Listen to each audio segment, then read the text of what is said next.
Uitwa kwa Samueli mwana wa Elukana, ulitokana na mama yake Ana. Okay, nakoza amakosa tukira abana ariko nabonye n'iki gititi igeze kwiba inkoko mu muhana. Abandi baje kwinjira tukaziba, barazibye abahungu twese kabangaye tukaziba. Ariko ditwayishira kuri video abandi bari bayishiraho, ariko natangaye ukuntu bataje kudushimira, atari bo bayihimbye nije wayihimbye bayishira kuri channel zabo, ntibaza no kudushimira ngo baduheze n'ituro. Umeze gute baraki ko badakiye? Nari umukinyi mu karere muri equipe ya Bivu, nari umukinyi apana bene uyu nguyu wo kuba ngo ndaje kuri be nagaza kimurenge hakaba nginganda mu Gitoga, hakaba uruganda mu Minembe Burundi, mu Bibogo Burundi. Umuriro kwa hariko nabona abamenye ngomba kuvuga nduvushe ko navuze jire so muhinda jewe ndo muhiga uro muhiga ndo muhiga umuneza kwa mahinga mabugaca bukira reka ibisabe bikaza amaraso akavamo ko turataha. Israel yamaze imyaka ingahe kandi bari mu bunyage, twe turi mu bunyage se wowe wambaye gutyo uri mu bunyage turukundo ubuzima basa na ministre wa defense.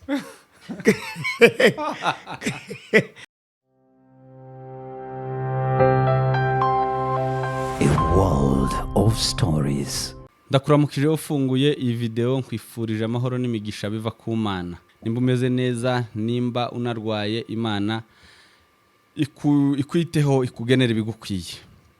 Uyu munsi ndi kumwe n'umugabo mwamenye cyangwa se mwakunze mu bintu bigiye bitandukanye, kugira ngo dutangirane nawe. Agiye gutangira akora akantu twamumenyeyeho cyangwa se katumye tumumenya cyane, ngo ni Farao Mutumubaya. Hanyuma uze kumva ugesinge ngo ninde ataratwiyubwira, ataratubwira ngo ninde. Tugiye gukora kuri Farao Mutumubaya, noneho utandika muri comment tubwire ngo uwo muntu uramuzi, tutegereze kureba ikiganiro. Reka twake tukorera koze cyane ngira ngo ikibazo twabaza tugasenga. Okay, ntacu urasenga umaze kuririmba ko uhita usenga. Farao Mutumubaya aliwatesa Israeli. Farao Mutumubaya aliwatesa wana Israeli. Farao Mutumubaya aliwatesa wana Israeli. Farao Mutumubaya aliwatesa wana Israeli. Umwambie Farao saa imetimia. Umwambie Farao saa imetimia. Umwambie Farao saa imetimia. Saa imetimia. Umwambie Farao saa imetimia.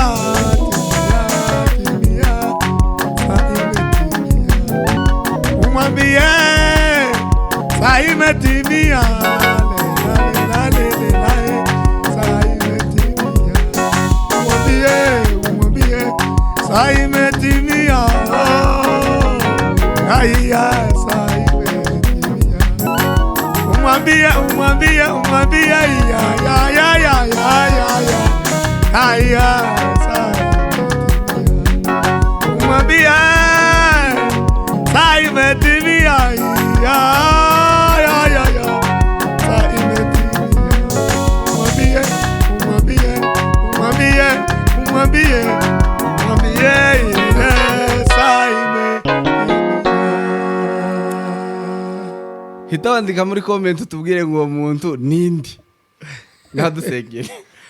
Hari imbaraga z'ubwami bw'Imana. Amen. Muririmbyi yaravuze ngo asubuhi ninaamka na Yesu ninashukuru Mungu. Tena nashukuru kwa mapenzi yako Baba unatuamsha. Watujukije bari muri Afrika, muri Amerika burije, muri Canada, amasaha naho nuko bimeze, n'ahandi hariho hose. Reka tugushime kuko ari ukomeza kutuzigama, tukaba turi hano muri studio dukomeza kuvuga gukomera kwawe. Wa murinzi yaravuze ngo gukomera n'imbaraga n'ibya Yesu, icubahiro no kunesha nabyo nibye itangiriro n'iry'Uwiteka arakomeye. Ubwo dufite ukomeye kandi akaba ari muri twe, tuguhaye ikaze muri gahunda zose zigomba gukorwa uyu munsi. Turagushimiye ngahe ubwiza bw'Imana bwanze kandi utugirire neza mu izina rya Kristo, amen. Amen. Ndakwakiriye n'ubundi kuri Afri Media Live, wewe udukurikiye, kugira ngo tuze kubana muri kino kiganiro. Ndizera neza ko umuntu twicaranye hano uyu munsi nawe wifuzaga kumenya byinshi kuri we, wifuzaga kumwumva aganira, wifuzaga kumenya background ye nuko yakuze, uko yageze aha ngaha, n'impamvu twicaranye uyu munsi. Tuze gukuraho agashinge, reka mbyite gutyo, ariko ntuze gukora back, ntuze kuvuga ngo tukore back kugira ngo tucikwe. Mugani bavuga ngo nuhumbya urahomba.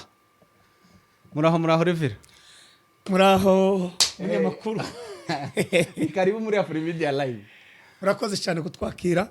Muri twari muri n'abahanga muri abanyabwenge. Asante cyane.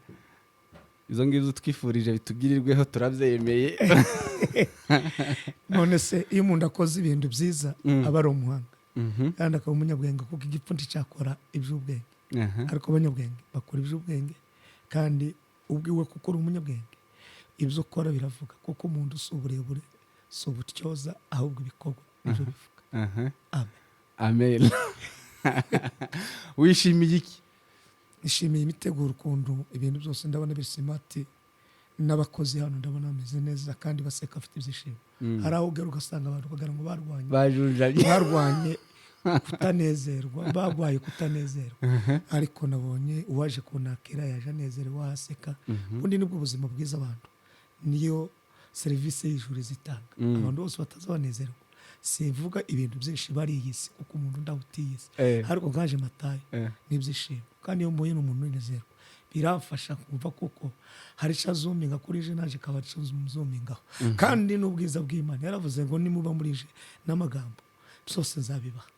None se ibyishimo ni muri we, kunezerwa ni muri we. Abe nubwo utogira ibisubizo 100%, nezerwa, kuko iyo unezerewe ni dikoti imwe izisha ubuzima bwawe, abantu ntibamenye agaciro bagufatamo. Guhora n'ibyishimo, ibyo byishimo rero ni indangagaciro igize abantu, bigatuma abantu batamenya ko waba ufite amafaranga, waba ukize, waba umeze ute, iyo ufite ibyishimo abantu bakubona ko uri muri ibintu biri sawa, ufite ibyiza gusa.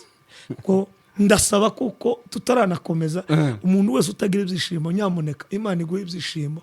Nuja kuryama uryamana ibyishimo, nubyukanye ibyishimo, nuja ku rusengero usekaho urusengero ruza kuza gushiraho indirimbo n'ibindi, ariko wewe uzingiye mu byishimo. Amen.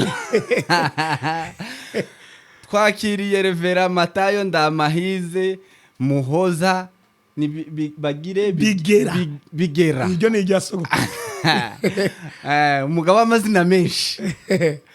Ndahibwira abatakuzi mu buryo bundi butaraye amazina mvuze. Okay, waruna birangije uvuka Murenge. Data nera mu Matenga.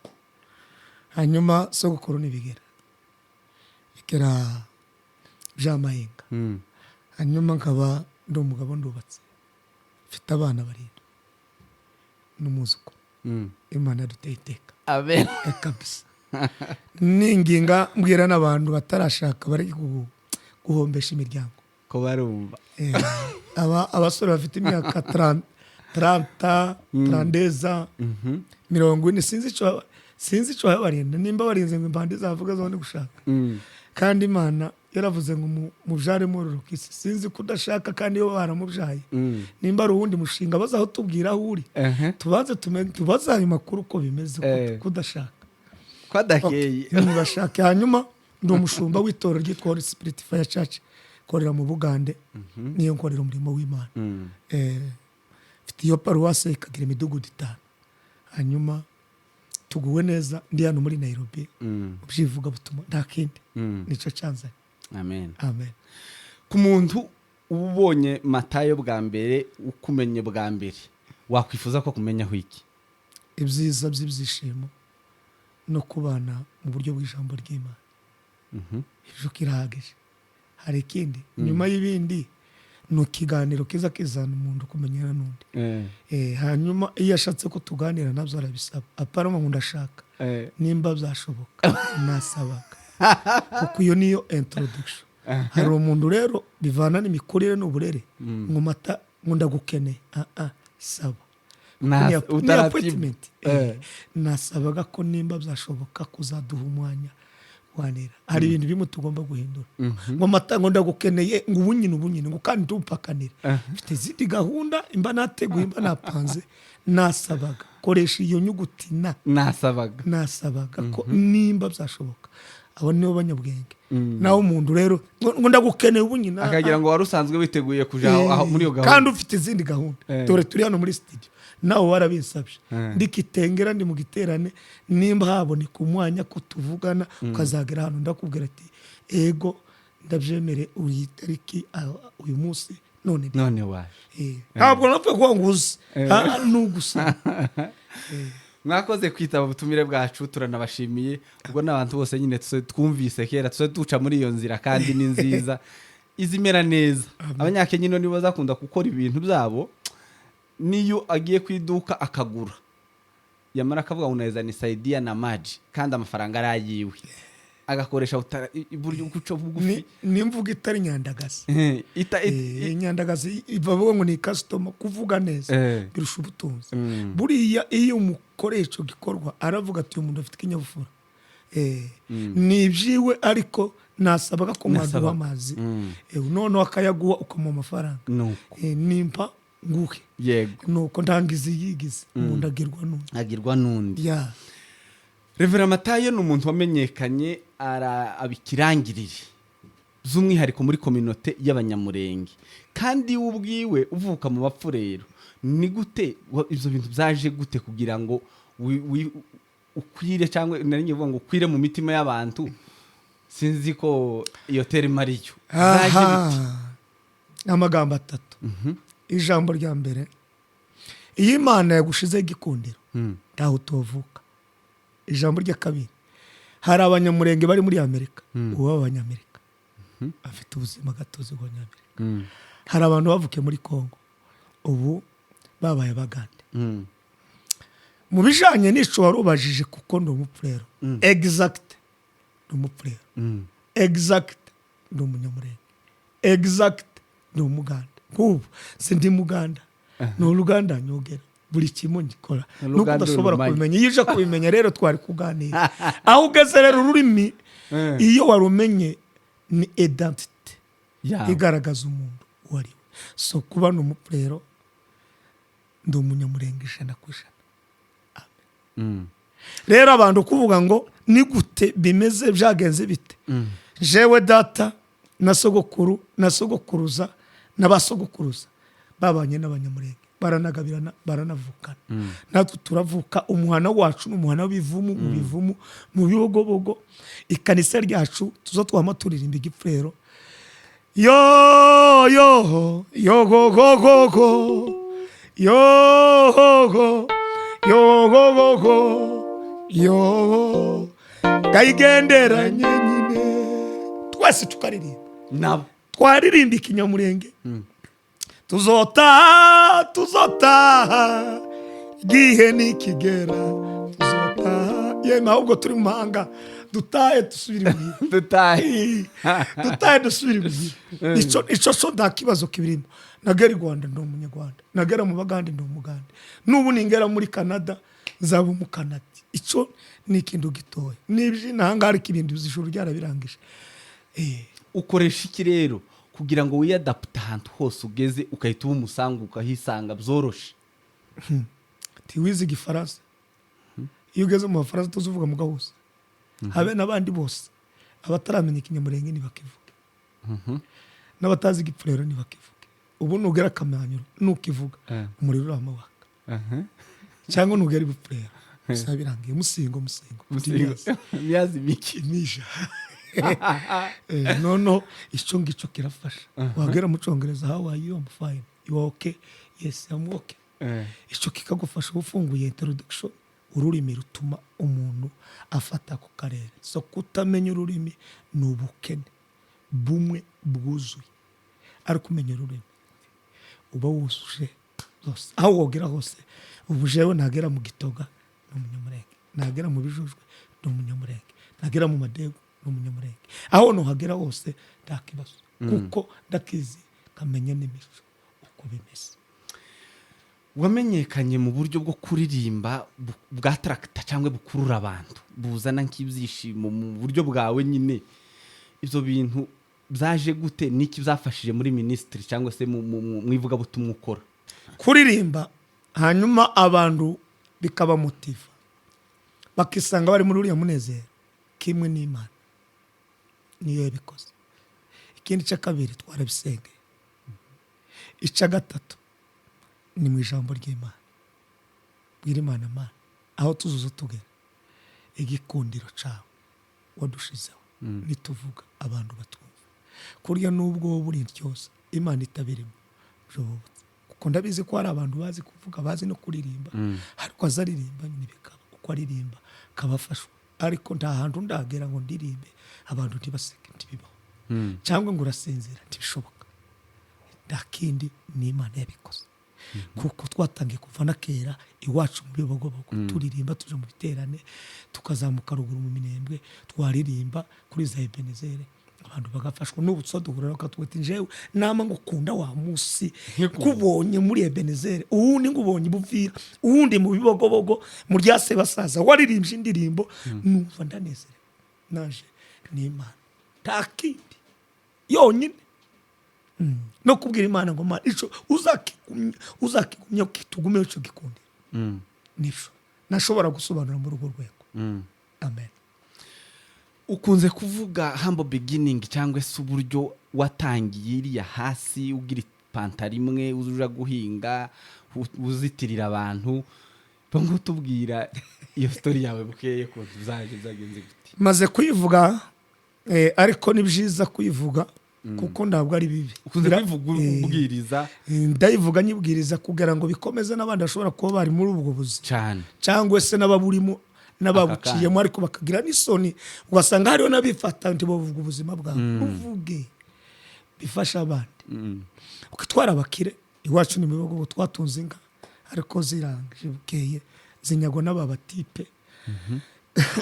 Hanyuma tuza kugira crise ncuruza umunyu biranga uko najanye umunyu amaveri 80 jamwe mu Bidego habe ni no kugurisha ni veri nimwe jamu 4 kwa Rutaganda habe ni veri nimwe jamu 5 habe ni veri nimwe kandi mu bahungu bazi kuvuga no kuyegereza abakiriya ndabizi ariko biranga jamu bikarakara mu kazi rimwe biranga namamanuka neza umunyu kandi naje nakavye ifaranga ariko ndangiye uwo munyu wari wawukopye nari naho kopye nakavye ifaranga ndamanuka mu gwego ngo ndangura umunyu ukora naje kore kuko biri bava ngo udakora ndakarya nanga n'umuntu udakora kuko ahujije na Bibiliya. Ndangije muri ubwo buzima inka zari zimaze gushira ubuzima burakomera gasenga no kageraga ipatari mu y'umukara igiraga ng'amabara gatatu iyo yashaje umukara uzushira kazana nkuntundu tumweru igasubira kandi igashaka kuba nk'igitare kandi ndibi gitare ikaba nkuko gusa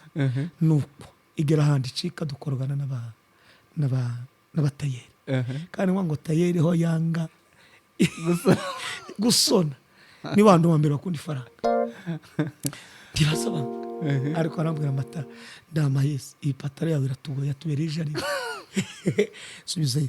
Okay, ndakomeza ndasenga Imana imbwira kuko izampozana bakomeye kandi zagenda amahanga. Sindagera Amerika ariko ndiyo kubera ivuga butumwa habe no mu Bashinwa basigaye baririmba indirimbo dusirimbye n'utuntu twose Imana yadukoresheje nabo bakadukora urumva ndaho tutari. Hanyuma dushimiye n'abakoze ibintu bya media mu muzungu wayikoze Imana imumugisha niwo wa mbere umuntu watumye tumenyekanya n'abantu bakegerana harukoze ibintu byabaye mu Bibogobogo imurenge bitazwe muri Sud Kivu n'ubu bitazwe bitananditswe abantu bararangara ariko Mana uzaturinde kurangara n'abazadukomokamo ntibandika n'ibitabo ndibandika no mu makaye biba impfabusa. Ubwo buzima bucamo noneho Imana iza kungirira neza ndamanuka ngera muri kuri uwake menyana n'abantu mu Madegu bambwira ko nozi buvira nja muri Kadezi ndamanuka ndajabuka i Bujumbura ndashimira Revera Mudaheranwa wa Nyakarama n'umugabo niwe wanakiriye i Bujumbura abamukomokamo n'abanyakarama bose ku bwamuzehe Revera Mudaheranwa. Imana ibagirire neza. Amen. N'umugabo aranakira afungurira password mbona kumanuka mu Ngagara hari ingambi turatarama tuza guhura n'umugabo muri urwo rusengerayo n'umudamu witwa Jacqueline wagazunezerwa agahagarara ngo mu ipembe ajana mu isoko i Bujumbura n'inindi yahiye arambwira ngo ntamaye tora imyenda ushaka nditonda naho ubuzima bwahindukiye ibintu byo kwambara ipatari mu birashize naje ntangira kuba smart kandi kunda kwambara neza kunda kuryama neza kunda no kurya neza ibintu ko ari ndabikunda cyane nunakira ni wawe uzamenye ko mbikunda nuza ni waje zakuzimana neza zakubaza ico ukunda gihuye na estoma yawe taza kugweza ibintu bidahuye gira umudamu mwiza azi gukora ibintu Imana yangiye neza cyane pe nico ndaza rero aranakira ngomeza ubutumwa dukorana n'abagabo bitwa Bakaregeya muzukuru wa Sehumbya ni bishop ari muri Canada. Imana yambwire neza yewe uko turaza muri Canada ko twitegure ko turaza ariko ni iminsi mikeya habaye gusikirera cyo gutaha ndugomba kugera bashaka ifaranga muzishake muri iyo ngiyo mwama mwinjira makampuni muzishake cyane ndimudende bikereza ibintu byo gushaka ifaranga muzishake mukomeze mubike muza murya makeya yandi mubike tuje gukora ibikorwa binini hari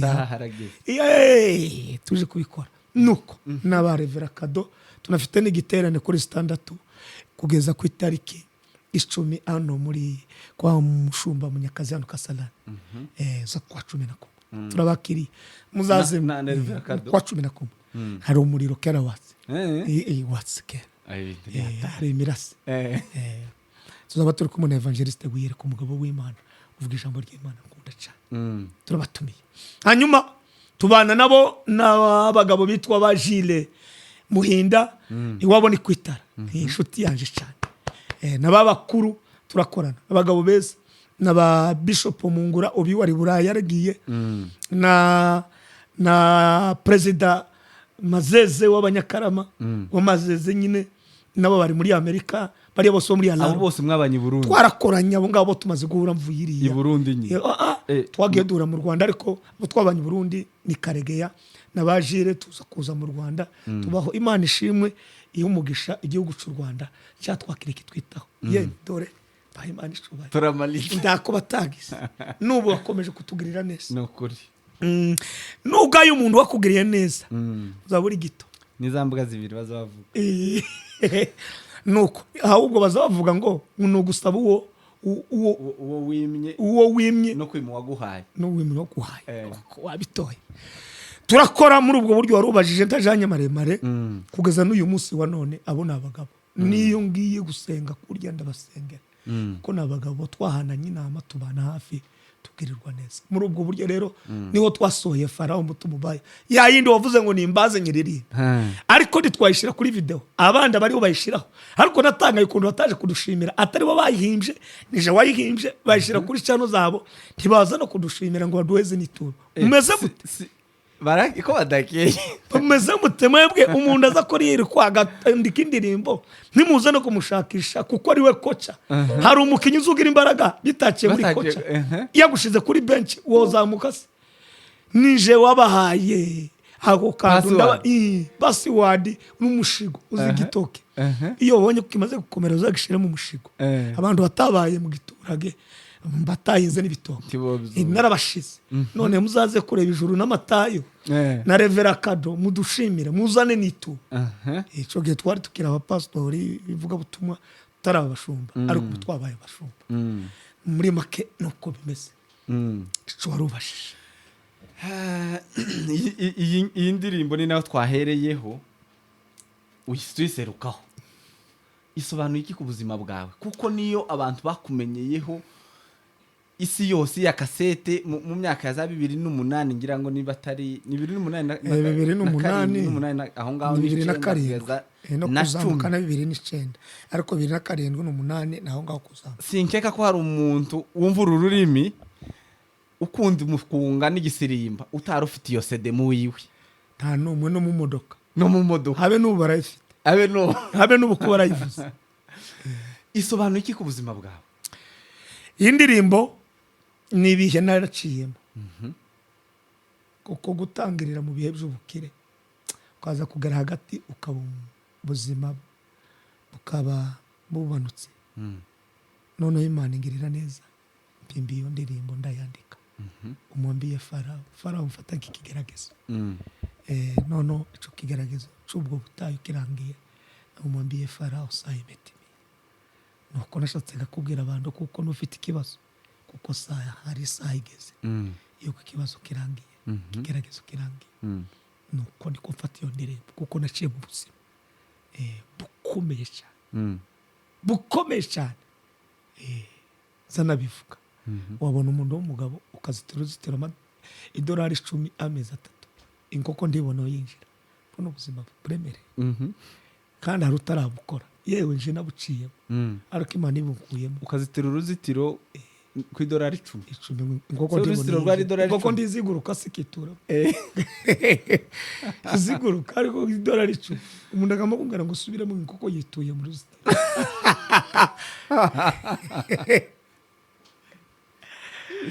Nuko rero nubwo buzima iyo nibutse ico kintu nubu nayishize muri studio kandi nayishizemo ubu ngiye kuyikora video none nishiye kuri channel yaje mu minsi mike umwaka utararangira bayitegure. Farao mtu mbaya aliwatesa wana Israeli. Farao aya wana Israeli umwambie Farao saimetimia mwambie ya Kanamani anije madari wa Shamu ukoma alishinda vita vyote vya Shamu kasoro yake ukoma. Izo zose ni twasikoresha n'abandi bazifite kandi twarazibarekeye twebwe nitumeze nk'aba mutipa bavuze ngo indirimbo ziwe ngo bari mu kuzishira kuri channel yabo. Jewe bazaze mbaheze n'izanje binjira muri studio ariko bamenye kuziririmba kari itime y'igisirimba ibareke kukata ngo bazijane mu yindi jana bayiririmbe muri ritime y'igisirimba y'umukuru.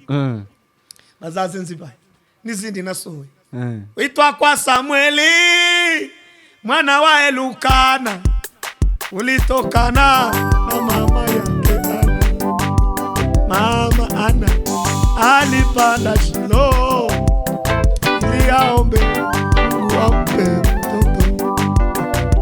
Mama Ana alipanda Shilo ili aombe Mungu ampe mtoto.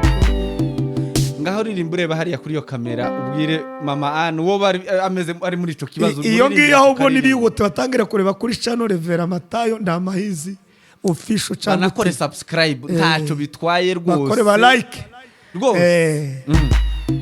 Banashiraho comment kabisa.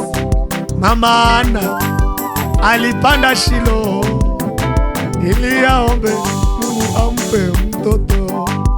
Uitwa kwa Samueli mwana iye ulitokana na mama yake Ana. Mama Ana alipanda Shilo ili aombe Mungu ampe mtoto. Mama Ana alipanda iye ili aombe Mungu ampe mtoto. Mama Ana alipanda Shilo ili aombe ampe mtoto. Amen. Hari n'abantu bari mu kuririmba ngo kwa Maana, ntabwo ari kwa Maana, ni Mama Ana. Ntabwo ari kwa Maana. Mama Ana alipanda, ntabwo ari kwa Maana. Mama Ana alipanda Shilo Imana ibamugisha. Amen. Twakiriye mwarimu w'umukunga. Kimuze kugira ikibazo rwose abakunzi b'umukunga, abakunzi biwe, abakunzi mukunda Afri Media Live mukomeze kwizihirwa n'ibiganiro byacu. Revera, kubwiriza abantu wazitiriye uruzitiro rw'idolari 10 biza bimera gute? Ni ibisanzwe. Ibisanzwe. Yesu se ntibamugwanije ariko bajya bamugwanije kariho mbere isubizo. Nanje ntibangwanije n'akazi. Ico ndakibazo kibirimo ahubwo bakore n'andi maproje tuzaheze n'abandi. Kuko iyo katahaba banaragize ikibazo. Umunyu, isabune, isukari byari kuvayo kandi ico $10 zari tutera itime. Ndabashimira cyane sinabagaye ko n'ubuzima none ari kugira gute. Ahubwo n'abandi nimba mufite hafi wamubona babashaka abo batemera muje kubatemera mubona ifaranga mure kwicara mudakora. None sano umuntu naza bumuhede uzagira ngo basozaje muri office. Nta bantu bize ubucamanza muri Amerika babaje muri company. Aho nakazi nakazi takibazo kibirimo. Nico gihe karakazi kandi nabo ni inshuti n'abavandimwe turavukana. Ahubwo iyo batakampa cyari kibazo. Kubagize neza ku campus. Muzehe hauri ragushimiye tutavuga mu izina turakubasha. Uri umugabo wacu iwacu. Amen. Yego. Tugerose kuri mukunga twari turiho. Hari uburyo ukunze kuzina biterera ugira gute? Ntuzi utinya kwihuza ishobora gushanyuka wanezerewe ukazugenda ukika. Uzambara amapantara ngahe kugira ngo wambare tisi. Turagira zango niko kwa Kongomani bakera ngo yigeze kuja muri Amerika. Kugira ngo barebe kundu botana ibintu ibiro ndibibane byishinga basiga ibyo bahawe. Bakagira za drone. Pataronime. Gusa no buhanga iyo umuntu amaze kubimenya no kwakora. Ubwira tayera agashiramo inyuzi 5. Pataro yanje yose itari jeans. Inyuzi 5 nizo bazashira. Itisi yabirimo inyuzi 5. Kugira ngo umuntu nugenda gutya ninkora akazi sinze kubangamira abantu kuba ndiyise. Kandi sizazamukari yanzi ko bikorwa ariko izagusanga nyine byabaye kuko gayo bibaye nta mukinyi woja mu kibuga atambaye mayo agomba kwambara mayo n'ikirato. Agrasa ningiri wacu mu bigo twagaze tukina na maserere. Oya n'ikirato na mayo zisa nuko nanje ndiyizi mpamvu patronage yose yitisi n'inyuzi 5 cyangwa 4 naho kugira ngo ikomere akazi gakorwe neza tavamo imbogamizi. Hari abo twigeze kumva ngo akabutura ka Yesu kubera izo pandaro nyine zageze ibyo nibyiwe sinona bitindaho sinabikomanteho. Muri abantu baza bavuga ibyo bashaka byo sino bitindaho sinibyanje tugende muzo kubera ko umuntu aba yibaza ukuntu umanuka ukika hasi uri kubwiriza uri umurevera harimo abana harimo abakwe harimo nta kibazo bize bigutera.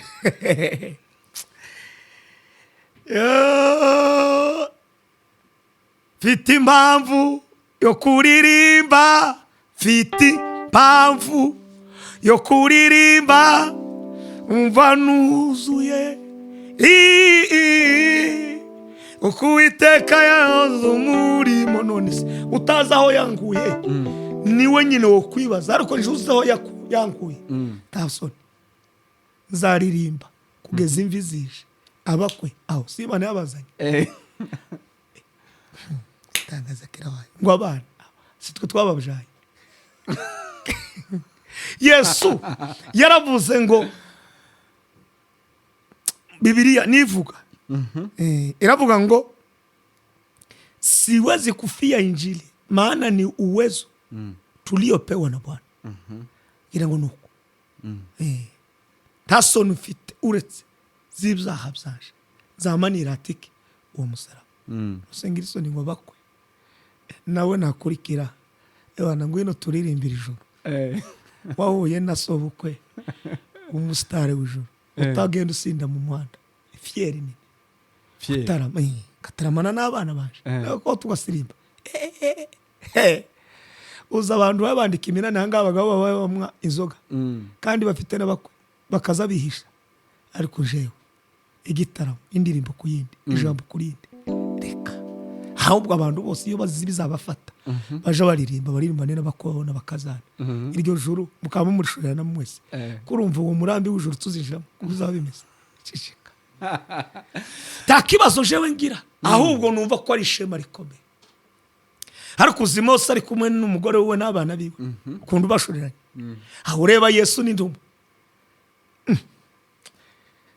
utarabyumva n'utabyumva hano azaze kumbaza ashakisha mbimubwire neza nta kibazo biri hanishema bivuga gute haleluya nishema ryisha cyane Pendeza azaririmba Jora azaririmba Joyce azaririmba Timotheo wanje agiye kwinjira muri kaminuza azaririmba yitangire nawe igisirimba n'umuriro turashoreranye Samuel na Daniel nawe ubu yazamutse aho na Teresa niwe mutoya nawe yazamutse aho ni nangiza abana sembara giki bamanuke se muri za boîte baje kwambara se za minute biragatsindwa nibaze muri uyu murongo nibaze baririmba niho haba ubwenge bave ku ishuri tutara tusenge turyame nibarangiza bakoreho mu waka nibarangiza byo kurya birahari Imana yaradushubije icyo umuntu ashaka kirahari kundakitake busa aho kwa Yesu nugutara mu mukunga ahubwo ko ndasenga ngo iyabuzari bitufashe twese tw'Abanyafrika byakaboneka umusenzi abazungu nibazoza baza bavuge ngo Abanyafrika ni iyi Imana bazashaka niya nibakubita baje gusanga muri business basange turabambere nibagera muri education basange mu burezi basange turabambere nibagera mu ijambo umuriro waratse nibagera muri gospel basange abana batwara zamutse tugire n'ingandi ibingi bitsotuja kugurira abazungu ibi byose mushize muno babisange biri mu Banyafrika kimurenge hakaba nginganda mu Gitoga hakaba uruganda mu Minembe Burundi mu Bibogo Burundi umuriro wo kwaka nakajagari gusura kwa none abantu bavutse bose bakora akazi akazi twaza tugera mu rusengero tugatanga amaturo akuzura akagera no kuri plafo urupfu rwabanza guhagara ndawofa ndakureri kuko abantu bose kuma gupfa haraka ni kirisi biti fresh kamutora akarya nabi abana babirukanye ku ishuri ariko ifaranga zihari weekend ukazahurira indege mugasukana n'abana bawe n'abakazana n'abako mwarangiza ahantu ku cumweru mukateranira mugatanga icacumi bakabona gusomanuye za envelope mugasora mukura indege mugataha Imana ngo dore ngaho tawo favu mura kurya ibintu byo kugenda tugabanyirwa imyaka ni amakosa abantu bagiye bakora abantu twari twagenewe kurama myaka ari kugenda imwonjoraho geza n'ubunyine sora mpa amapfa afite 18 akamagenda gasigasana bahari isa afite 60 wa 30 yarageze muri ahantu heza yokora ngwaragiye akamanyerera umuntu azanyerera umva akamanyerera ngwaragiye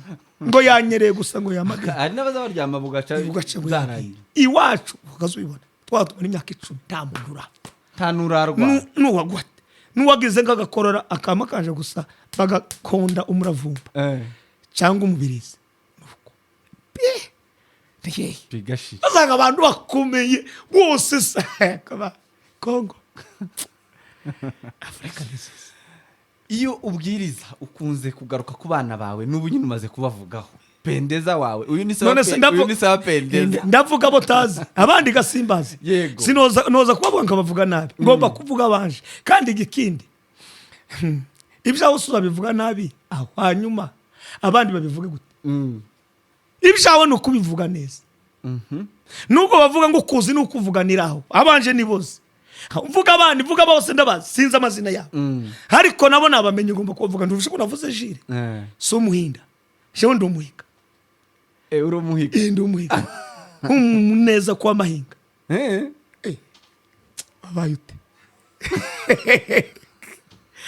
sinavuze karege si bishop so muzigaba sekuru si sehumje isese jamari n'abanyamibunda bibunda nabiko ko bakuru fatuhuye ahubwo abantu bazavuga abandi nabi bagende birinde bagorozoke mu rurimi muvugo si byiza uvuga nabi wabuze byiza yaboga nibo nzi twakoranye yego nico gituma umuntu wese agomba kuvuga abana baje agomba kubavuga impamvu zo kubavuga ashobora kurira indege ejo bundi agahuramo n'umuntu ntabwo se kusa na pendeza ati uri uw'amatayi akiraje akaba arayibonye muzamuvuga neza muvuge n'abana yego pendeza wawe asobanuye iki uzi umuvuga pendeza ni mu Giswahili pendeza ni mtu mzuri simvuze igisobanuro c'izina uwo mwana kuri wewe nifura niyo mfura yaje niyo mfura yanje umuntu twagoranywe mama wiwe amaze kwitaba Imana bore wanje wa mbere amaze kwitaba Imana i Kampala turagoranywa dufatanya nawe kurera abana kuza nashaka undi mugore pendeza kandi ngomba kuvuga pendeza abandi nkabona kubuvuganya kuko ndamuvuze imbangiye kuzana inyenda muvano niwe wa mbere pende aho uri ndakuvuze ma uri intwari wakoze mbere bikomeye no mu rugo washatswemo kenda wagize neza n'abatubereye bamanyana Imana ibagirire neza n'umukwe waje imugirire neza ngo umukwe wawe ni mwiza kumuzi arakurusha uburebure n'ubunini no muri sasiyo muri ekonomi afite n'amashuri arakora na pendeza nawe yakora muri banki ubu nyine bakorana n'umugabo hari uko Imana itagize tako kabisa harya biri ngo tubamubwize twinjira mu bundi rwose ibintu ni sawa abandi bakobwa beza cyane pendeza turamuramukije rwose kubera ko uzumuvuga twese turamuzi kandi tutaramubona ariko yitwa Julie Joli Matayo tamayise nawe ni mwiza abako ni muze n'undi witwa Joyce baze rwose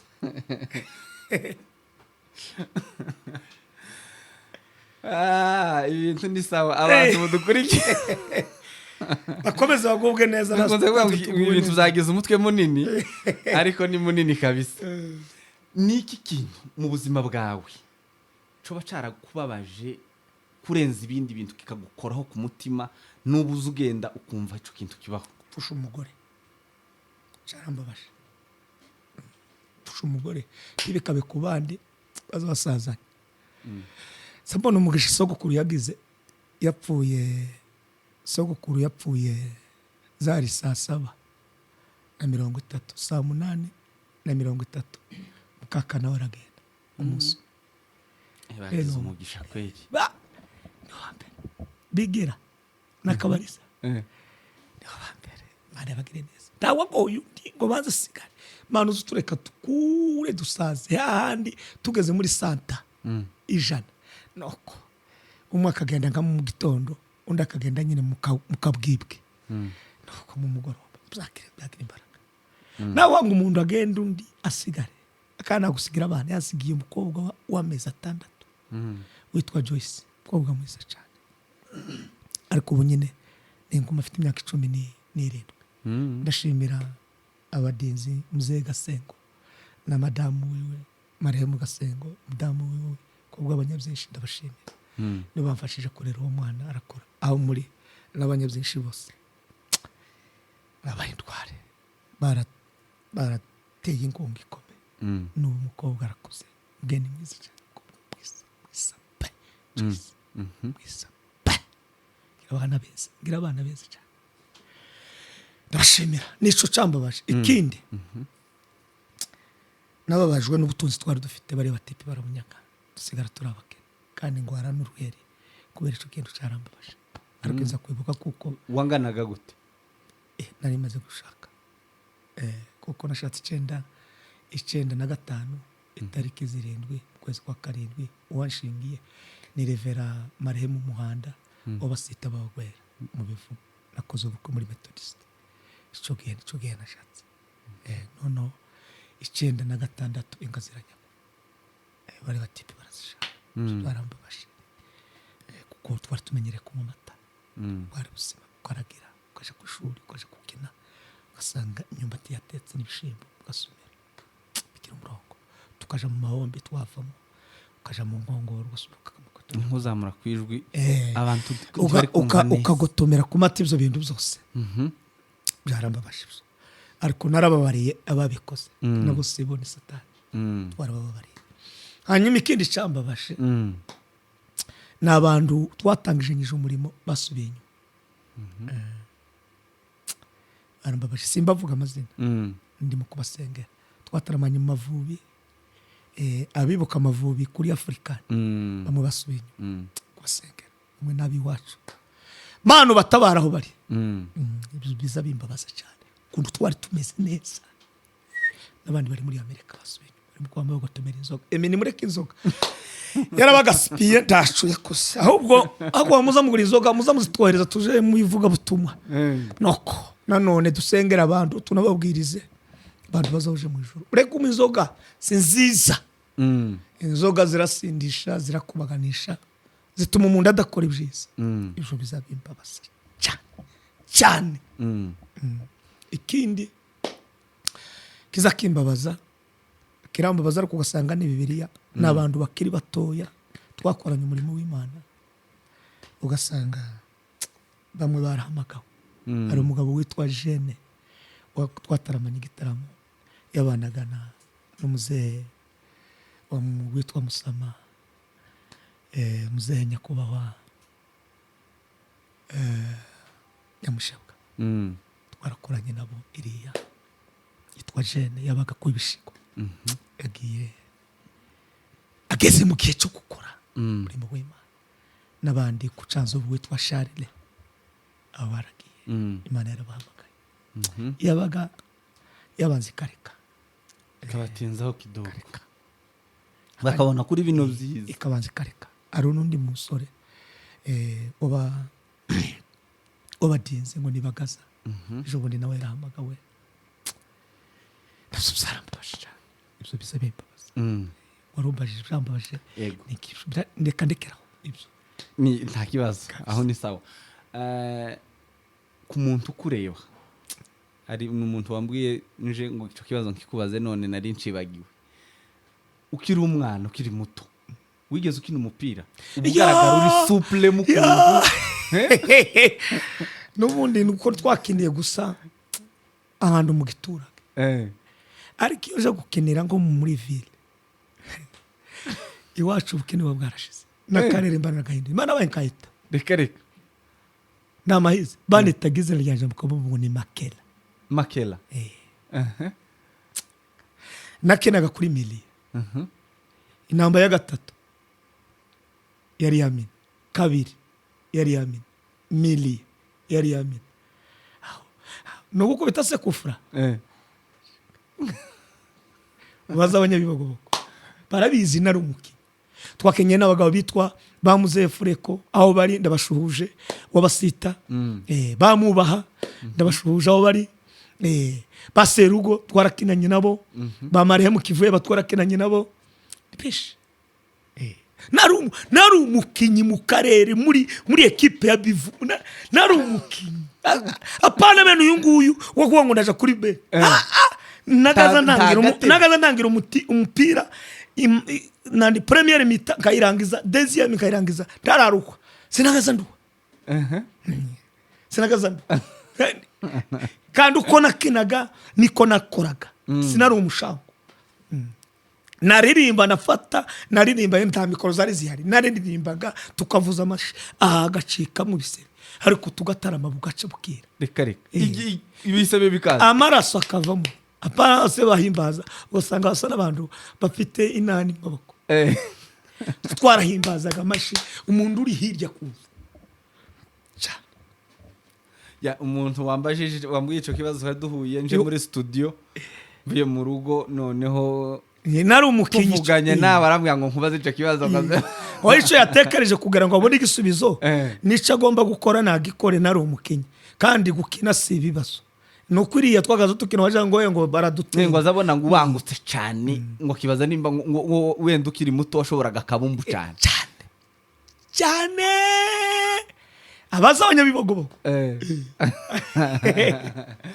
yego mu bwana bwawe uretse gukina nibiki bindi wakoze nakoze amakosa tukira abana ariko nabonye n'iki gititi igeze kwiba inkoko mu muhanda abandi baje kwinjira tukaziba barazibye abahungu twese kabangaye tukazimanura ngo mu gashinga abandi bagiye kwinjira bagire kwinjira ariko ucumwe ariko ibyo twarabyihanye twarazibye sake bene izingizi zamba inyuzo kamutobora ikigoro kayiterera yagira ngo rajwigira ugafata ukayizingira mu ikoti washizemo isashi kama muwomboka mukamanuka mwaje ahantu nko mu kibira kugira ngo ahantu umwotsi utazamuka vuba cyangwa mukayokereza mu gitaka ahantu mwaragiye nkika nuko kayokereza mukuze mugakomereza hejuru niyo ya mbere izi shida afite ikibazo mwifurwa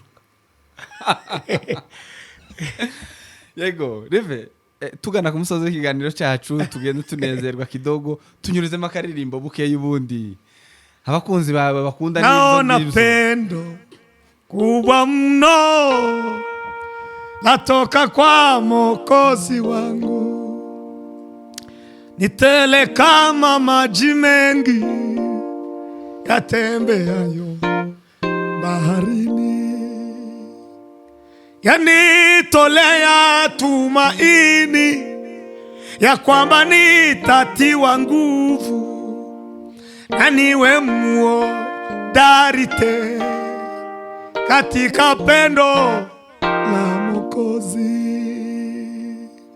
Haleluya, ni pendo kubwa linalotoka moyo wangu.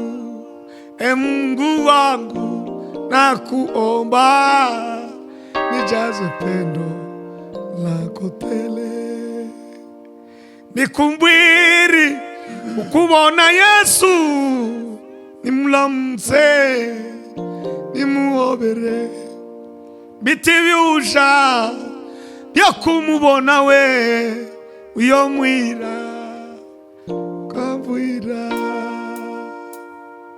Bakundwa bitu akafamu kuri sebe ngayishi sebe lamusobuzlinda ingumbu zombitiri Yesu zitagaziga dela musogundi. Haleluya, ngagwato kuboko kwage niweze nimwitegereze, namusimira ulukundo akangunda ngafukama mwikunde. Bakundwa bitu abakapfa mkuri boshinga yishi balamusobuzinda ingumu zombitiri Yesu zitagaziga dela musogundi. Haleluya, haleluya, ngagwa tukuboko kwage niyiweze nimwitegereze, amusimira ulukundo akangunda we gapfukama nimwiku.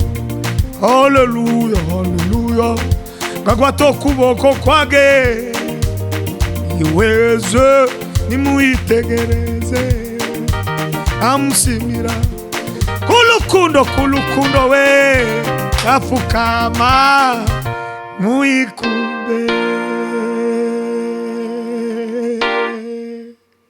Amen, amen, amen. Revera, dukomeze n'ikiganiro cyacu akangaka karu kugira ngo n'abakunda indirimbo nabo bakorereho kidogo, ubundi abakunda ibiganiro namwe duhite dukomeza.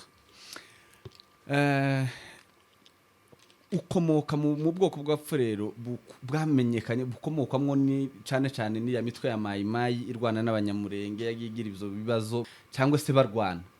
Mwivuga butumwa ryawe nawe ukaba waramenyekanye cyane n'ubundi mu bwoko bw'abanyamurenge, ni izihe ngaruka wagiye uhura nazo cyane? Ntabwo ugenda uhura n'ingaruka z'abantu kutakumva no kutagutahura muri ubu butumwa n'ubundi ugenda ukora, mbese bagufata muri iyo aspect yindi? Jewe uko ndaje mu ijuru mwacu twese ndawagiye muri iyo mitwe n'umuryango wacu. Imbogamizi zirimo gusa jewe nitwa ko ndi umunyamurenge, niyo mpamvu nakubwiye ngo ndiwe. Urumva ahangaha wenda mfominga iki kibazo, hari impande zibiri, hari abapfurero hari n'abanyamurenge aho hose. Yego, nico ngiye kuvuga gusa mu rwego rumwe banita uwo ndiwe shako ndigendera mu ijuru kandi amacakubiri sinyabamo. Gusa ico kwica umunyamurenge nico conica abe n'ubu nyine uko sinoja mu bibogobogo biragoye kubera iki kubera situation nyine ihari ko je nitwa ko ndumu ariko simba muri politiki sinona ikora sinona bishobora kandi n'umuntu uja muri ibi ndimo kumusengera nabyo bizabimbabaza kuba nk'abantu kundu ndebje muri paso kundu twabanye abanyamurenge n'abapfurero kundu bashakanye kundu bagabiranye bikambabaza cyane kuko n'uyu munsi n'umuna wanje karashaka mbasinga Isayi ni ayashaka ndi badata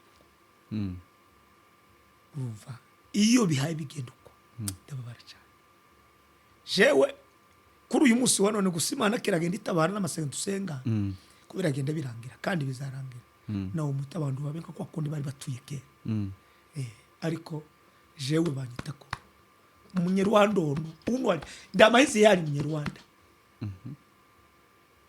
kundo mupfure furiru yushwire data na mabona shoko nose umuntu naje muri Amerika abaye umuzungu umuntu naba muri Canada ko abaye umunya Canada tekerezo bito cyane sinarenze ko gwego mbiri yo mashorishori shori baje rero ndabisengera nawe ukora bisengera natwe turabisengera kugira ngo bizarangira ariko nabo sibona satani yonyine yamikubita gakungugwira kubita yonyine ariko ko biragenda byumvikana hamwe n'Imana mu banyamurenge wajemo rero kandi urabakunda koko urabavuga cyane ntabwo uzuhura n'izo challenge z'abantu babikubwira cyangwa se bo bakikumva muri iyo side ngo n'umupfurero ntibazumve muri side yo kuri umuvuga butumwa uwo bivuga afite level ye sino namutindaho ninga umupfurero cyangwa umubembe cyangwa umunyindu uvuga ngo uriya yakoreye umunyarwanda n'umunyamurenge uvuga ngo nta mahizi n'umupfurero ndiwe niriyehe musingo kutiniyazi jewe sinza nikandagira ndani kibazo mbona ku munyamurenge habe na dore yo Yesu ndagushima we ndanakiwe no bivuga ninga kwa kundi umuntu aba yateshaguzwe nawe si aba yateshaguzwe kandi umuntu utazuteshaguzwe gusa ni Imana n'umuka na Yesu Kristo n'abandi batuye ari umufera azateshaguzwe ari umunyamurenge zamafata kuko yateshagujwe yateshagujwe ameibo azamu ariko takibazo yateshagujwe gusa nuko kwa konjeza mbifatamo hakika ya Mungu ta challenging part cyangwa se yaba ku side zose nyine barabikubwira ukumva nawe bigukoze ku mutima je bavuta ko kuri umuntu gusa wateshagujwe wacitswe yacitswe ubundi mu muco wacu wa Kinyamurenge n'abafurero batuyira ruguru nta muntu uzubwira undi nabi bene ukunguko kakaba basize nabo barangizeyo kuje twara ko tuvugana gute no guteshaguzwa ninko gucikwa wavuze kubyariza kese ariko je tibiza bintwara n'umwanya ngo nagize n'ikibazo ahubwo wundi wavuze nuko amatujana niwe twamatwicareyo bacumbegera turi takibazo ntabirake kapisa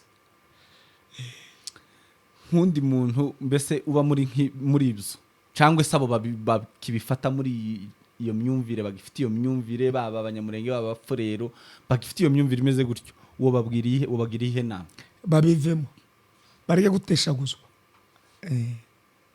bareke guteshaguzwa abantu b'abagabo babaye muri iriya misozi inzu zacu ziri ku inoro akantu abazungu bama bakaranga mwarize izo nakoraga n'abantu bijije batarabanyabwenge n'abantu twize dufite ba metere dufite ba lisansi dufite ba docteri dufite ba meta dufite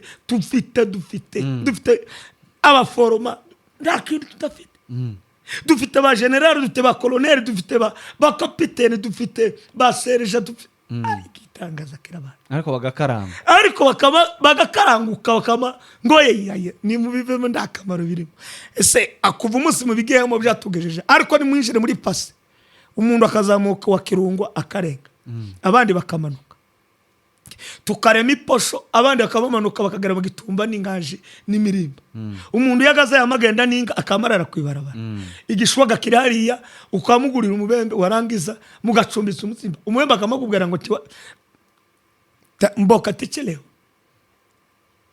umubembe akamugubwira ngo umutsima nduhari kengekeleho naye mboka tekeleho ukamubwira ngo izifaranga akamacumba umutsimiro bargira nimukizo niko kurya twari muri beho umugabo umwe witwa Kulamu umubembe yagaza kubita ingoma akavikabera akazamuka mu gweba akarenga neza kuri Nyagisozi tukinjira umukutano Kulamu ahayaririmba imyonga yose yayumva ingoma na mpe akagenda haririmba abantu bakagenda ku mustari n'ibyo bintu nibyo byiza tuwakora amajambere amabarara gakorwa abantu bakishara abaje kuroba injanga bakaziroba twe tukiri kuri kushimwe kandi muri Tanganyika ari kushi stano abantu ngo babuze injanga zo kurya kubera gusanga babive mundi ndakamaro bifite nuve iyi video kayikurikirana ayisingirize n'abandi babive mu ndaco bimaze kuko akamaro kwacu nukugira ngo twubakise nkanda abantu sa magambo sinishari sinukugira nabi sinukwishana abantu nuko nimugira umweto wo kubana n'abantu bose amahoro nuwo kwezwa kuko utejejwe utazabona umwami Imana niyo namano bagirira urakoze mwebwe rero bagaruke ku muhamagaro wawe cyangwa se ikibanza murimwo abantu muri mu mwanya wo kwakira message y'ijuru niki Imana izababwira kuri biriya bihe warubaye nk'ubikora kidogo kire gihugu bibabwira Imana yaratubwiye ngo bizarangira bisubiye mu naje yarabimbwiye kandi tuzataha kandi umuntu wese w'umukongomano bavuga ngo ntazataha okay uzasigara abe n'abayabashaka abazungu muzabajane muri Kongo iwacu n'abashaka abanyakenya bamaze kubashaka yeme muzabajane baje kureba igihugu twa tugira amazi ya frigo wari wabona inzuzi za frigo harandi wazibonye frigo uzukandagira mu minota 5 umubiri wose ukamutondora umeze uzudaho urushi gusa amazi ukamuyatibura kubera frigo ibyo bintu mwarabibonye mwebwe ifaranga zadushizeho kubera kugura za frigo nahiri ya ruguru frigo irahibereye none mwebwe ngo nimuzata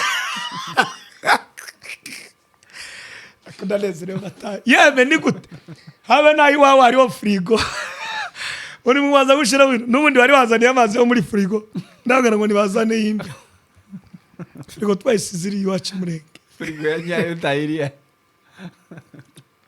hano nizifaranga batipe bagize ubwenge bakora bayisora mu nganda zabo none zatumaze ifaranga nahuye n'umugabo witwa Semahoro afite umushinga mwiza Semahoro aho uri data ndagushime kuri gihereko gahunda yo gushira umuriro mu gihugu cyacu ubukera iri kuri meza n'ibindi bikorwa ariko Mana dusengere ministre wacu Gisaro bahaye gukora imihanda Imana imushoboza imihanda yikorera bari abagabo bose bazavuga ngo uyu ni umugabo tuza tumusengera ndiyakagira ikintu kizacika kuri kuguhabwa ikikoko ugomba kukigaragaza Imana umufashe ndamusengera n'umusengera bari musa kandi Imana izashoboza nzahure nawe mubwire ko Imana ishimwe ko yaguhayiriza kandi kagweza akakazi nabonye umuhanda wa nani kuva ibukavuriya wengoma ko barakora nawe uvira basenya amaso bakore babarabara amazamuka neza bakaterera imihanda yazakirungu mu karere mu bihugu imihanda y'ikaburimbo tuza gukorera vacances tujana abantu umukobwa wanje ejo bundi yarambaje ngo se ntitugire iwacu muri Christmas abandi ko bagiye twe turaja he narababaye ndahwera hano bahita ngo ni ushago ndahwera umwana w'umukobwa umbajije ndakubwira ati wacu ni mu bibogobogo mu bivumo nonse twagiye tuzagaruke reba hasi ko bandi Christmas igiye kuba Noel umuhano uzasigara gutya ibo ko baritegura gutaha ifaranga barabitse nico cyambo uzona mu kwezi kwa mbere haba nkakirize baba baziriye bakaja iwabo umuntu akama yicara iwabo igitoki akazagitema ariko ibitoki biri iwacu tugira imirimo itanu ariko iri gupfa ubusa n'ibiti birateye byo gusatura imbaho birahari umusozi wose data yateye bimaze kuba ibiti tubasha no guhobera none ngo tuzatasa muzasigare yego ku bantu ngahe tuba nk'utunyuriramo kidogo ku masezerano mubitse cyangwa se mufite nayo ngayo nanarayarangije Imana yarabivuze dutegereze ryari ibyo Imana ngubwiye ko abantu bamaze kurambira Imana ngubwiye ngo ejo bundi ejo ni haba bakavuga se Matayo ko bivuze kuri media ngo bamubaje ngo dutegereze ryari ngubwiye ngo sezerano ry'Imana nta n'uwarigira inama usibye Imana amasezerano yose uko Imana yatanga yakomejwe n'amaraso y'umwami wacu Yesu. Ahadi za Mungu zinasimama imara, ukiamini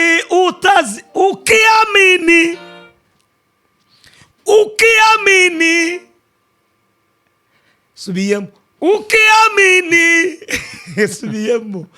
ukiamini utaziona itegure turataha. Naye nizo kumbwira ngo ejo ngo nijyare ko turataha. Israel yamaze imyaka ingahe kandi bari mu bunyage, twe turi mu bunyage se wowe wambaye gutyo uri mu bunyage turukunda Urusimana basa na ministre wa defense ukwa gusanga hano uvuga ngo uturutse uri imbunzi ni mu mutwe umutwe niho ubuhunzi. Yesu ndiye yabaye imbunzi, warabona imbunzi Yesu wamuhaye zahabu n'ibihumura neza aramanuka aje Misiri kuri impamvu yateje imbere nuko umugabo witwa Joseph yarahaciye yarafita kandi bamugurishije kandi ari impunzi bamugurishije wari waje mu isoko we Yesu ngo agereyo nawe Misiri niyo mpamvu ifite n'abakenyi bakomeye, ifite n'ibintu bikomeye. Yesu yagezaho Yesu yose yakata n'umuntu wamwemeye ndaza umuntu wase jewe ke twarahunze igihugu katura ko mu mutwe tukaba impunzi nico ko turataha. Amasezerano arahari, twarataramye mu bibogo bw'Imana yatubwira ngo izatujana mu bihugu byo hanze kandi ngo igihe kimwe kizagera abantu ngo habe akajagare. Turi kumwe n'umugabo witwa Reverend Nyanshoshi dupfukama muri ryase basaza dutaramanye nawe wacu wabahiga ari muri Amerika, nawe nakurikira iki kiganiro arandika comment yarabitubwiye. Turi kumwe nabamuzehe ubaze Reverend Mushumba Kigogo wabasinga araha uzamubaza ko Imana itavuze tuzataha. Nzamukurikirana kuri media ndanamushima cyane n'umugabo ashishikariza abantu gutaha no gukunda igihugu. Muzehe ahuri yambu cyane ndakuba mubwire hano kuri kamera arabibona atakibazo nuko bimeze. Tuzataha nta magambo ngo wowe niba uzasigara no ko n'abanyisirayeli bose ndi batashe mu barasigara tuzasigara azasigare neza, azasigare neza kandi si kwa ubaya mugani w'abaswahi si kwa ubaya. Yego urakoze cyane. Twinjire hano mu buzima bwawe, umaze kumenyekana warakwiyigisi waragafashe mugani w'abasore warafatishije. Byagenze gute kugira ngo ufate isi byoroshe n'amafaranga? Okay, Bibiliya iravuga ngo nzagirira neza abatunga gwishuriro. Ari ibintu bitatu: tukabane n'abantu nabi, icya kabiri nugera ahantu uzakore amaboko yawe, biravuga ngo udakora takari. Icya gatatu muri iryo ishurirwa gira ibikorwa. Jewe ndi umuhanzi nanaririmbye wumvise siri no kuri cyano nayibabwiye bagende ba like bagende rwose mukore sabone aho ngaho muri abantu beza ko mukunda ijuru n'amatayo muyimanuke ho ni Reverend Matayo ndamahizi official murambona ndahari n'indirimbo izo ngibyo zose biriho n'ijambo ari igiswahili uragisangaho ubu mu isengero rwanje ni igiswahili n'icongereza kandi mfite amoko yose mu rusengero yose ayo uzaba muri Kongo ari mu rusengero n'abarundi n'abanyarwanda n'abagande we bari naye mburire ikigambo cya Katonda tiwari tabu ndigarukiye ico rero byo kuvuga ngo narafatishije abari muri Yesu bose barafatishije nta muntu uzuba muri Yesu ngo ari kugufatisha mubanze mushaka ubwami bw'Imana no gukiranuka ibindi byose muzabyongere gusa bijoba uko bingana tunga umutima wo kunyurwa reka mvuge Dr Paul Gitwaza iwabo si mu bijombo hari barabara riyo wapi n'ubu ntari si umugabo w'abagabo si umugabo w'abagabo muzenda gushuhuje aho uri ndanagukunda ko ndasenga Imana ngo izampuze nawe tube nk'abakorana ikiganiro unasengere kuko uwubaha bamubanjirije ngo agira amavuta yandi uzi ibikorwa yakora wibutse mwise muzehe Doye Kajabika si wese ni ukuvuga ngo ubu iyo ufite abantu ufite amafaranga habe nuko nawe urayamba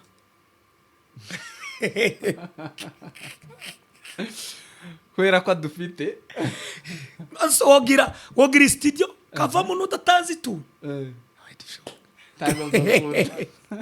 habe nabo mukorana nabo uzubahemba kuko barakora ko Bibiliya niyo yarabirangije yaravuze ngo udakora takari Salomo yazamukanye amaturo aje kuyatanga Imana iramubwira ngo ubwo ukoze igisabo kimwe ubwenge nico rero ubwo dufite ubutunzi turanyuzwe Imana nikomeza kutwongera turanyuzwe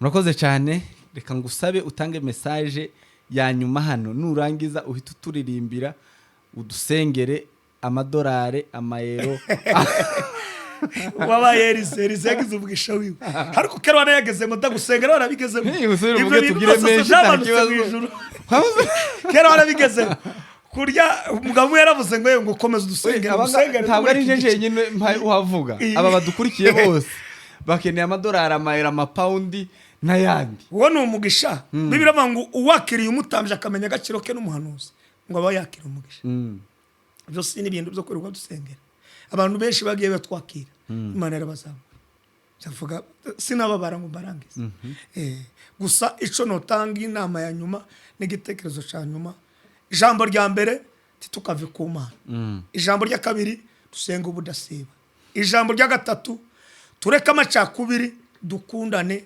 abanyafurika niturangiza dukorere mu bumwe ikindi navuga umuntu wese uzamenya ko hari umwana utiga w'umunyafurika w'umukongomani w'umurundi w'umunyarwanda yeme muzagende mushororize ifaranga abantu twigisha abana bacu nizo mbaraga kandi zo tubajana muri Sunday school basenge bamenye ijambo ry'Imana abacu abayisilamu bazakubita umwana kugira ngo atore korowani bazakubita ingoni naho twebwe tukadebekera dukora ibyo bintu ikindi dukore cyane ushaka kuzamuka ufite tala yo gukora umucuruzi tumutera inkunga abafite amafaranga kuri account mweze n'abandi abanyezere bazafata abana babo bakabajana muri Israel bakamara nk'amezi angahe bageze mu myaka nyine bamaze gucuka bamaze kuzamuka bakabwira amateka ya Israel kugira ngo batibagirwe iwabo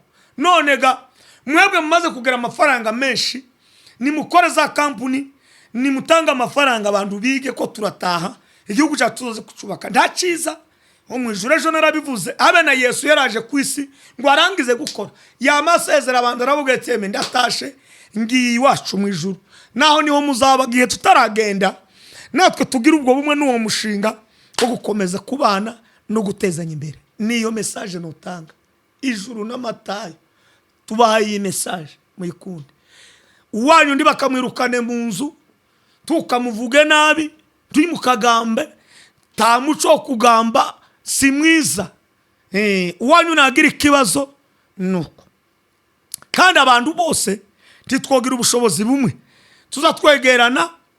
Nehemiya yatashe mu gihugu ngo agereyo igice cya 4 umurongo wa 19 mu Kinyarwanda nagera mu gice cya 5 aravuga ngo nibi nabyo manu binibukire.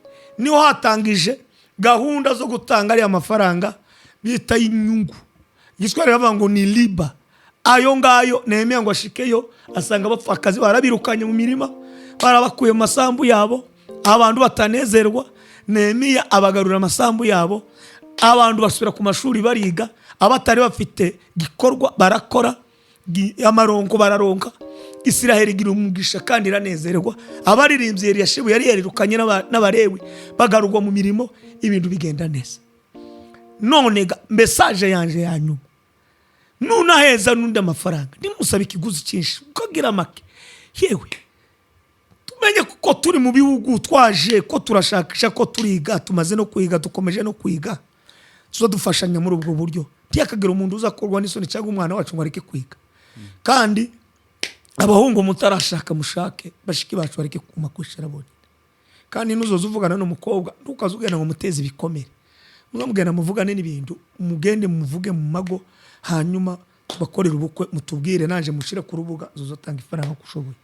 N'abandi bose twubakire barumuna bacu n'abashiki bacu, kuko abantu nibwo bukire bwa mbere. Abantu nubwo bukire. Yeme mu abasore mu mumara imyaka 35 40 muri mwenyine ko muteye agahinda se abangayo barashatse n'abasiribateri babwire rwose ntimurashaka basha ntibakeye iyo bari bashizeho kamera ngo uzibabone nimugene mushake. Iyo niyo message ya nyuma. Hanyuma reka turirimba, hanyuma tubasengere tubasubire mugisha. Murakoze munyamakuru, Imana ibagirire. Murakoze cyane. Reka nshimire abakunzi ba Free Media Live, ntabwo nsubiramo, arahita dusoreza rwose. Nshimire wewe wadukurikiye, wewe wabanye natwe, wewe udukunda, wewe udushigikira, ushigikira Free Media Live. N'ubundi yavuze channel yiwe Revera Ndamaze Matayo official, ugenda uyirebe nayo ukomeze uyikunde. Niba mukunda utaruzi ko iyo channel igira, ndabizura mukunda, ugende n'ubundi umushigikire. Rero turagushimiye kubera ko wabanye natwe, kandi ukomeza ntimusiba kutugaragariza urukundo no kushigikira ibyo dukora, kubera ko ari mwebwe Imana yaduhaye. Karibu.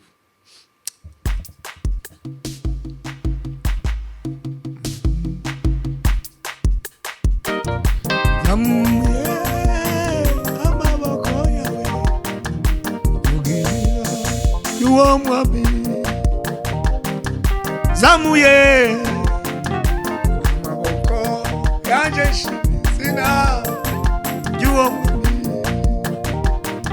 Zamuye amaboko vuga izina yuwo mwami. Zamuye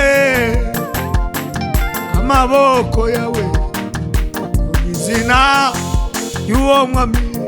Nilikuwa kijana nami sasa mzee, lakini sijaona nyaki ameachwa uzao wake.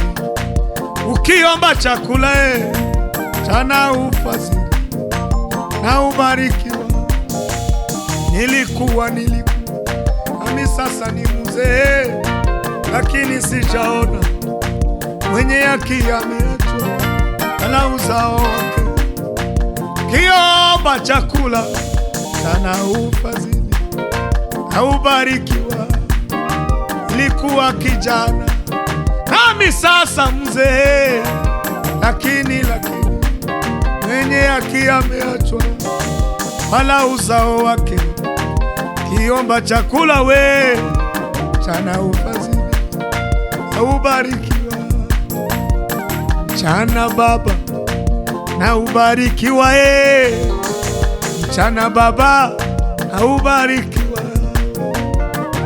Mchana hii na ubarikiwa, mchana baba na ubarikiwa. Mchana baba na ubarikiwa, mchana baba na ubarikiwa. Mchana baba na ubarikiwa. Mchana baba barikiwa. Chana baba na ubarikiwa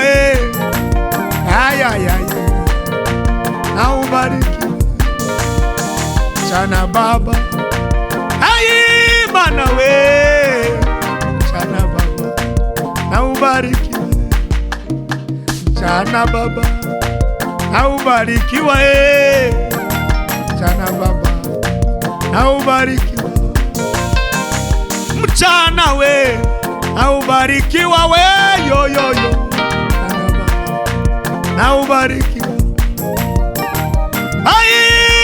na ubarikiwa yo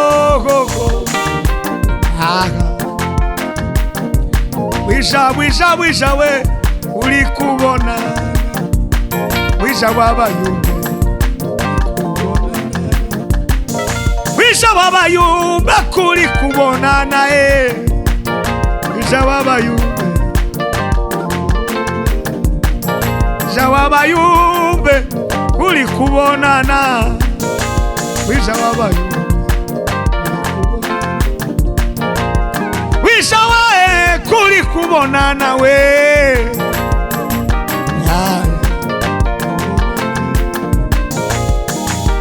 macho ya Bwana yaona pote macho ya Bwana yaona pote macho ya Bwana yaona pote macho ya Bwana yaona pote macho ya Bwana yaona pote macho ya Bwana yaona pote macho ya Bwana yaona pote macho ya Bwana yaona pote wa moto wangangele na mikochi yalo waya shieta shamonine wangangola mumika wa moto wangangele na mikochi yalo waya shieta shamonine wangangola mumikango shieta wangangola mumikango ngena chele na Yesu changangola mumikango ngena chele na tata changangola mumikango ngena chele na Yesu changangola mumikango ngena changangola mumikango ngena Imakazi baba saa yako Imakazi baba saa yako Imakazi saa yako Yesu Imakazi baba saa yako Imayoyo saa yako Ya tubuni zambi Ele yako ingia tubuni zambi Ele yako ya tubuni zambi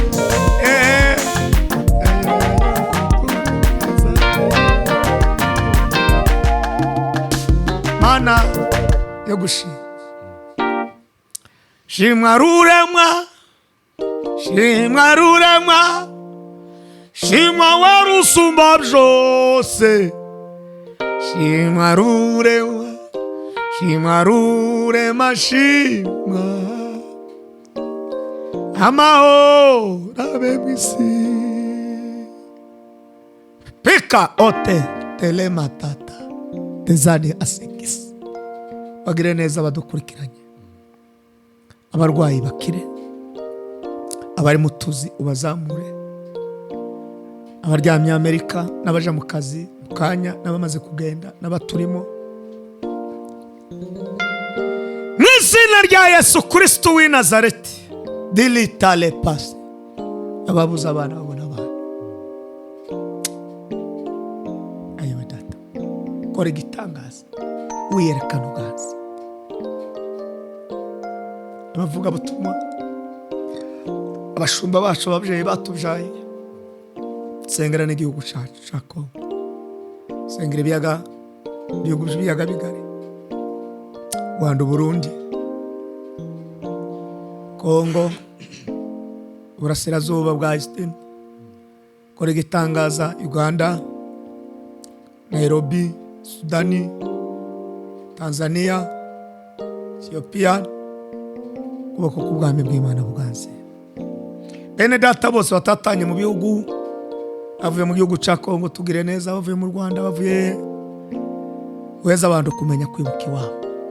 Turagushimiye kuko icyo wavuze kiri mu maboko y'ubuhanga bw'Imana no gusubiza no gukora igitangaza.